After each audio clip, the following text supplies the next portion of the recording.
মামলাটি একটি চাঞ্চল্যকর ধর্ষণ পরবর্তী হত্যা মামলা। এই মামলাটি 28/2013 তারিখের হিজলা থানাধীন পূর্ব কোরালিয়া গ্রামে একটি ঘটনা ঘটে। এই মামলার একটি বিশিষ্ট লোক খাদিজা বেগম মুক্তার হোসেনের ভাগ্নি, উনি মুক্তার হোসেন বাদী হয়ে এই মামলাটি হিজলা থানায় দায়ের করে।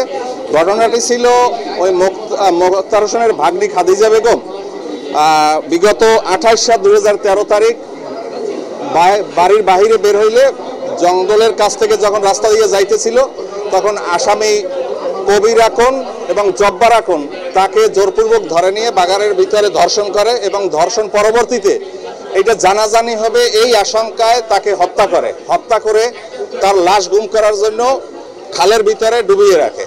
পরবর্তীতে তাকে খোঁজাখুঁজি করে পাওয়া যাইতেছিল না, মামলা হয়। মামলা পরবর্তীতে পুলিশ লাশ উদ্ধার করে এবং এই আসামিরা তখন ওই যে লাশ পানিতে ভিজিয়ে যাওয়ার সময় কিছু সাক্ষী তাদেরকে ভেজা অবস্থায় দেখছে, ওইটা দেখে শনাক্ত করে তাদেরকে পুলিশ গ্রেপ্তার করে এবং পরবর্তীতে এই মামলাটি তদন্ত হয়। তদন্ত শেষে বিজ্ঞ আদালতে প্রথম মামলাটি দণ্ডবিধি আইনের 302-201 হয়েছিল। পরবর্তীতে যেহেতু বিভিন্ন পরীক্ষার মাধ্যমে তার ধর্ষণজনিত হত্যা হওয়ার কারণে মামলাটি 9-2 এবং 30 ধারায় নারী নির্যাতন আইনে এই মামলাটি দায়ের হয় এবং বিজ্ঞ আদালতে যখন এই মামলাটি বিচারের জন্য আসে রাষ্ট্রপক্ষ থেকে মোট 18 জন সাক্ষীকে সাক্ষ্য গ্রহণ করা হয়।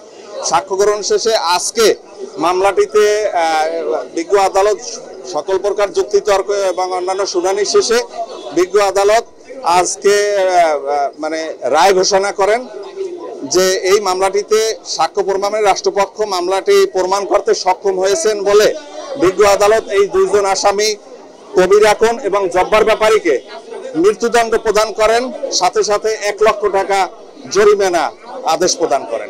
বান্ডেল থাকলে প্রতি সেনমানিতে টাকা বাঁচবে। বিকাশ সেনমানি বান্ডেল কিনে জিতুন প্রতি লেনদেনে।